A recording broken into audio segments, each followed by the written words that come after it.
Today's lesson is on solving linear systems using elimination method. And although I'm always excited to teach math, this is actually one of my favorite lessons to teach.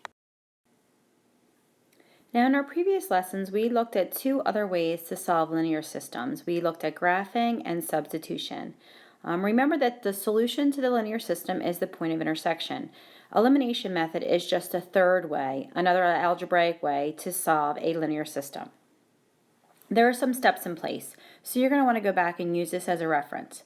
The first step says to put both equations in standard form and line up the like terms. This is what's done down here. They're in standard form, the constants by itself. In this case, the variables are a and b, and the variables are lined up in columns. Step number 2 says, if needed, multiply one or both of the equations by a constant to obtain opposite coefficients. Now we don't have to necessarily do that in this equations because our b is already have the coefficients that are opposite. We have positive 4 and negative 4. Now step 3 says to add the equations by combining like terms and solve for the remaining variables. So that's what I'm going to do now. So I have 10a minus 6a. That gives me 4a. If I look at my b variables, I have a positive 4b and a negative 4b, which will add up to be 0, which is what I want. That's why it's called elimination method, because I'm eliminating one of the variables. I add 24 and 8 and get 32. Now I can solve, so I divide both sides by 4, and I have a is equal to 8. Now number 4 says substitute the value obtained back into one of the original equations and solve for the other variable. So that's what I'm going to do now. I'm going to go back to the original equation, so I have 10 times 8 plus 4b is equal to 24. So that gives me 80 plus 4b is equal to 24. If I bring that 80 to the other side, I'm going to go up here and I have 4b is equal to negative 56. Divide both sides by 4. And I have b is equal to negative 14. Now in step 5, it says write the solution as an ordered pair. So I have a is equal to 8 and b is negative 14. So my ordered pair, remember, is always alphabetical in math. So A comes first, and then my value for B. Now in step number 6, it says check your solution into both original equations. And we'll do that in our next problem. But what we would do for this problem is in my first equation and my second equation, I would substitute the values for A and B to make sure I have the right solution. The directions tell us that we're going to solve the linear system using the elimination method. Now I have several problems for us to go through today. They're all slightly different, so I want to make sure we have some good practice. So in number 1, remember if we're going back and forth through our steps, we want to make sure that we have our equations in standard form. And in number 1, the first equation is not in standard form, so that's our first step. So I'm going to add 2x to both sides, and I have 2x plus y is equal to negative 1. My second equation is already in standard form, so I'm just going to rewrite that underneath. I have 3x plus y is equal to negative 9. Now, if I were to add these equations, I would not be able to eliminate one of the variables. So that's the first thing I have to work with now. So I have a positive y in both equations. So if one of them were a negative y, I would be able to eliminate. So that's what I'm going to do. I'm going to multiply that first equation by negative 1 to make sure I have a negative y.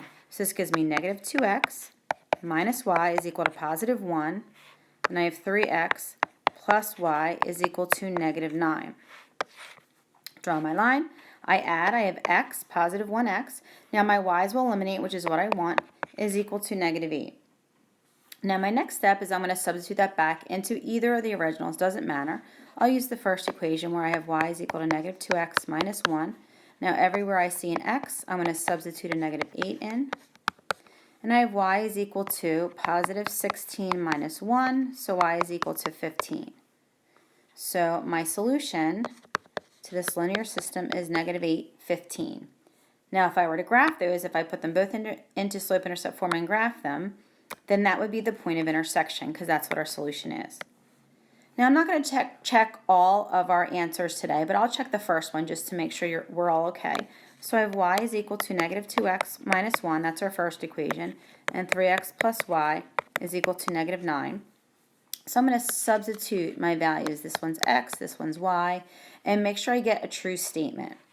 So I have 15 is equal to negative 2 times negative 8 minus 1. So it gives me 15 is equal to 16 minus 1, which is true. So that tells me that that point is on the first line.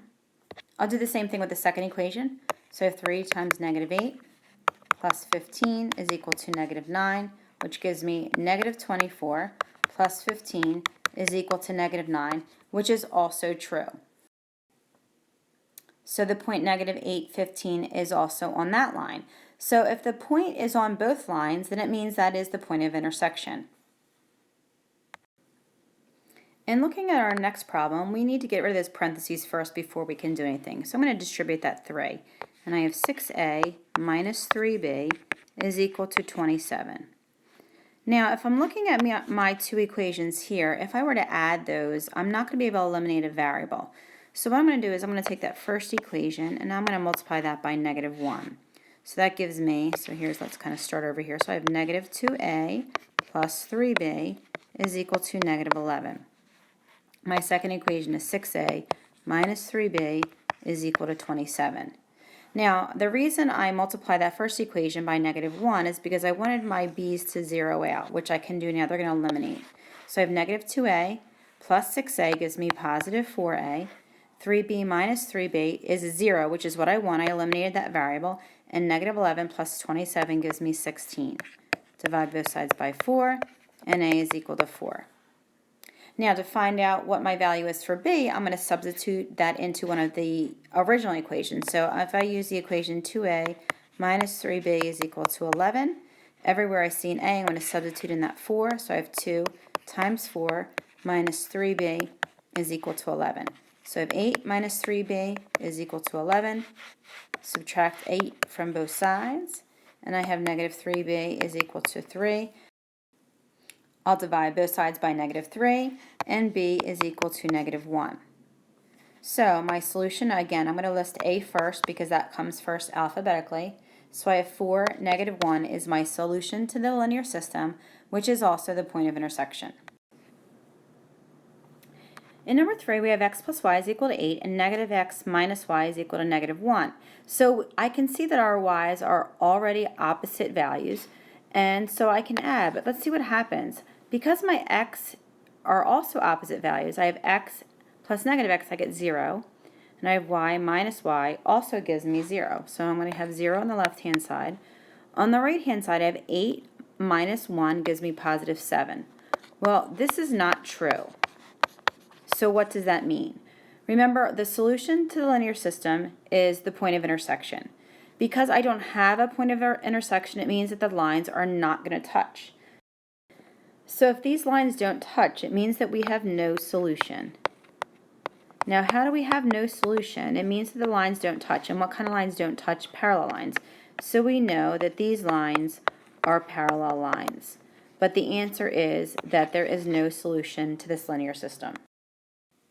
In our next linear system, I notice that I have opposite coefficients, so when I add, I have 3x minus 3x, which gives me 0, and I have y minus y, which also gives me 0, so on the left-hand side I have 0. On my right-hand side I have 4 minus 4, which is 0. So again, I don't have a solution here. I don't have a value for x or a value for y. The difference between this problem and the problem before is this is a true equation, right? 0 is equal to 0. That's a true statement. So what that means is there is more than one combination of x and y that will work. What happens is, if I were to put these equations in slope-intercept form, let's see what happens. This gives me 3x plus y is equal to 4. If I get y by itself, I have y is equal to negative 3x plus 4. If I did the same thing with the second equation, again, I have negative y is equal to 3x minus 4. Divide everything by negative 1. I have y is equal to negative 3x plus 4. So if you notice here, I have the same line. So if I were to graph these, they would be one on top of each other. So there would be an infinite number of points that touch. So my answer here is there are infinite solutions since they're the same line. Number 5 is a word problem. So we're going to make sure always with word problems we're going to read it through once and read it through again to make sure we're okay. The sum of two numbers is 41 and their difference is 5. What are the numbers? So we're looking for two numbers. So my first equation, I have the word sum, that means to add. So it says when I add the two numbers, Now I can use any variables. I like to use x and y. I'm going to get 41. The sum of two numbers is 41. Their difference means I'm subtracting is 5. So if x minus y, the word is in math means equal 5. So again, I'm going to line these up to see how it works with elimination. And by doing so, I notice that my y's are going to zero out. They're going to be eliminated. So I have x plus x is 2x. Be careful there. This is a common mistake that students make. I have x plus x. Remember, that's really 1x and 1x. We don't write that, but we have to be careful when we're adding. Is equal to 46. And divide both sides by 2. So one of my numbers I know is going to be 23. Now I can substitute that back into either equation. I have x plus y is equal to 41. Now wherever I see an x, I'm going to put 23. Subtract 23 from both sides, and y is equal to 18. So my solution to this system is going to be, my numbers are 23 and 18. Doesn't matter how I write them because that's not a coordinate that I'm looking for. The question, because it is a word problem, just says what are the numbers. Our next word problem says 4 times one number added to another number is 36. Let's go back and write that. So I have 4 times one number, so I have 4x, added to another number, which is y, is, remember that means equal in math, 36. My next sentence says 3 times the first number, so let's see, 3 times the first number minus the other number is 20. Now when I have my equations lined up, again, I notice my y's are going to be eliminated, so I can add. So I have 4x plus 3x gives me 7x. Y minus y gives me 0 is equal to 56. Divide both sides by 7, and I have x is equal to 8. Now I'm going to substitute it back into that original equation. So everywhere I see an x, I'm going to put an 8 plus y is equal to 36. So it gives me 32 plus y is equal to 36. Subtract 32, and I have y is equal to 4. So my answers here that the numbers are 8 and 4. Now to check that, I can just substitute back in. 4 times one number, so 4 times 8 is 32. Added to another number, which is 4, I do get 36, right? 32 plus 4 is 36. When I look at my second sentence, I have 3 times the first number, so 3 times 8, minus 4. So I have 3 times 8 is 24, minus 4 gives me 20. So I know I have the correct numbers. And looking at our next problem, I have 2m minus 3n is equal to 4, and negative 4m plus 5n is equal to negative 8. Now when I notice that when I'm going to add, I'm not going to be able to eliminate one of my variables. So I need to look at opposite coefficients. So what I'm going to look at is my m's, because I have a 2 and I have a negative 4, and I know 4 is a multiple of 2. So if I take a look at my first equation and I multiply that by 2, then I will get a positive 4m. That was actually my goal. If I get a positive 4m and I have this negative 4m here, when I add those equations, I'll eliminate that variable. So I'm going to multiply everything by 2. So I have, again, 2 times 2m gave me 4m, minus 6n is equal to 8. I'll rewrite that second equation. Now again, I'm able to add 4m minus 4m and get 0, which is what I wanted. And so I add negative 6n plus 5n, I get negative n is equal to 0. So now don't be afraid of that 0, it's a number. So I'm just going to finish. So I divide everything by negative 1, and n is equal to 0, which is fine. 0 is a number. So now I'm going to substitute, again, always back to my original math. So I have 2m minus 3. My n value is 0, so I'm going to substitute is equal to 4. So that gives me 2m is equal to 4. So m is equal to 2. So again, my ordered pair, my solution to the linear system, remember I'm going to put them in alphabetical order, so m is going to come first. So this right here, 2, 0, is my solution to the linear system, and remember it's my point of intersection. The last two problems in today's lesson are definitely more advanced than the beginning problems, so let's see how we do. I notice with my two equations that I can't eliminate a variable by adding. I also notice if I look at my x's, I have a 4 and negative 3. Neither one is a multiple of the other. And the same thing with the y. I have 7y and 3y. those coefficients are also not a multiple of one another. So I still have to eliminate the variable. So if I look at my x values, I have positive 4 and negative 3. If I could just make them a positive 12 and a negative 12, I could eliminate that variable. Well, how am I going to do that? I can multiply my top equation by 3 and my bottom equation by positive 4, which will give me a 12x in my first equation and my negative 12x in my second equation. And that will help me eliminate one of the variables. So let's do it. So I have 4x times 3, which gives me 12x. 3 times 7y gives me positive 21y. And then I have negative 27. And looking at my second equation, I have 4 times negative 3x, which gives me negative 12x. 4 times 3 gives me positive 12y. And I have that is equal to negative 72. Now the question is always, how did I come up with what to multiply by? My plan was here, because I had a positive 4x and a negative 3x. If I multiply 4 times negative 3, I can get to 12. So my plan was to get a positive 12x and a negative 12x. Now I could have done the same thing with the y's and try to get a positive 21y and a negative 21y, and that would have been fine. The reason I decided to work with the x's is because I had a positive 4 and a negative 3, so that meant my multipliers would both be positive.